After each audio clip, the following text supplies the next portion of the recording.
Scam sir. ఎంత? 18,060 కోట్ల రూపాయలు 5 సంవత్సరాల్లో. సోమవీర్రాజు గారు తక్కువ చెప్పాడు. దాంట్లో 16,000 కోట్లు రిలీజ్ చేశాడు చంద్రబాబు నాయుడు గారు గవర్నమెంట్.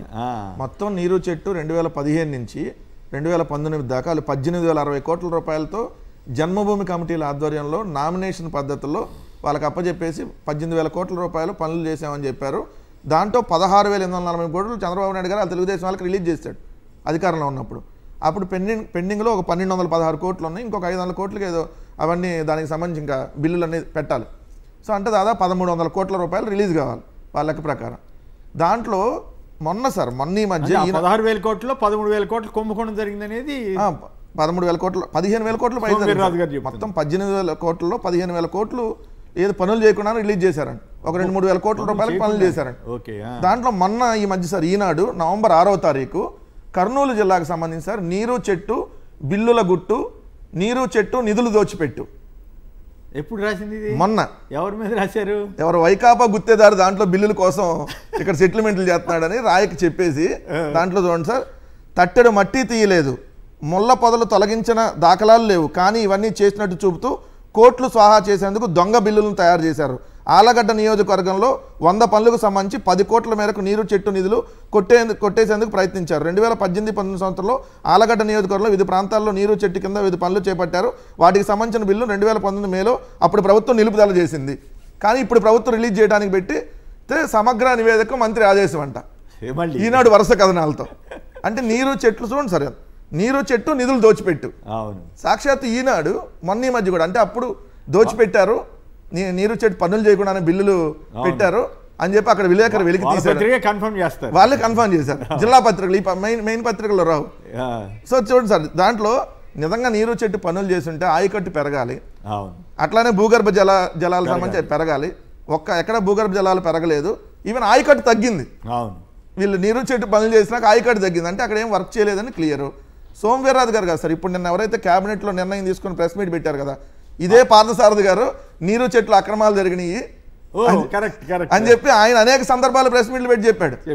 ఈవెన్ 2014-19 సమయంలో చెప్పాడు, 19-24 దాకా చెప్పాడు. ఇప్పుడు ఆయనతోనే ఈ సమాచారం కూడా ఇప్పుడు ఆయనతోనే ఈ సమాచారం పెట్టి ఆయన చెప్పాల్సిన పరిస్థితి. అంటే ఒక్కసారి విధిరాత అట్లా ఉంటుంది, మనం ఏం చేయలేక.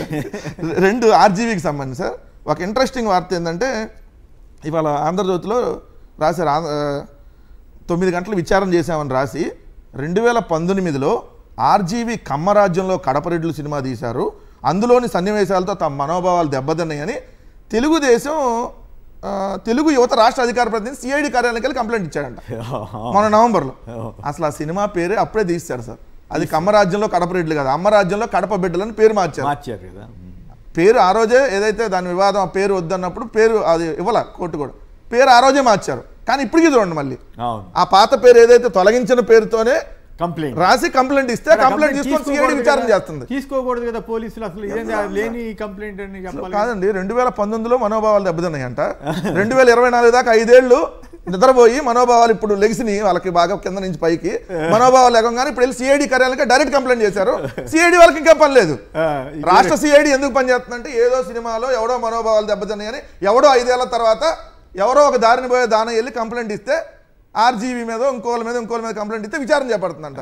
రఘురామకృష్ణరాజు గారి ఇష్యూ కూడా అంతే కదా, ఆయన కులాల మధ్య మతాల మధ్య ద్వేషం పెట్టిన కేసు అంతా పక్కకు పోయింది. ఇప్పుడు ఆయన మీద ఏదో చేసి నిజంగా చేస్తుంటే మనం ఎవరో సమర్థించాం, ఏమంటే పురుషోత్తమ రెడ్డి గారు మనం ఎవరో సమర్థించాం కదా. కానీ ఆ పేరు మీద అసలు కేసు పోయింది, ఈ కొసర కేసులన్నింటినీ హైలైట్ చేస్తారు. ఇప్పుడు రాష్ట్ర లేడీ డాక్టర్ కాదు కదా, రాష్ట్ర సిఐడి దర్యాప్తు చేయాల్సిన దేని మీద?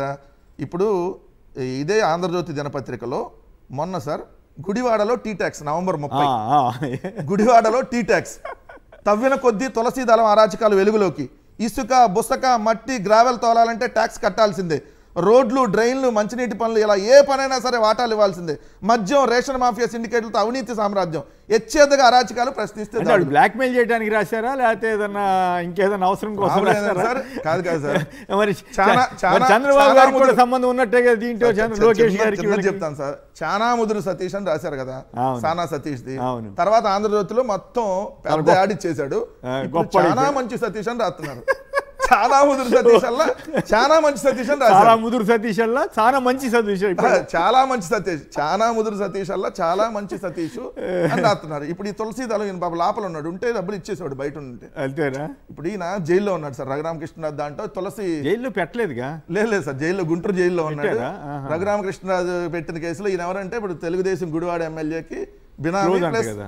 అనఫిషియల్ ఇప్పుడు ఎమ్మెల్యేకి అక్కడ వ్యవహరిస్తుంది ఈ తులసి బాబే. అవును. సో ఇప్పుడు ఆయన ఇప్పుడు బయట ఉంటే ఏంటంటే వీళ్ళకి వెళ్ళిపోయాయి కాబట్టి ఇప్పుడు తులసి బాబు చాలా తులసి లాంటి మంచి బాబు, తులసి మొక్క లాంటి నీతిమంతుడు అని మళ్ళీ వాళ్ళే రాస్తారా?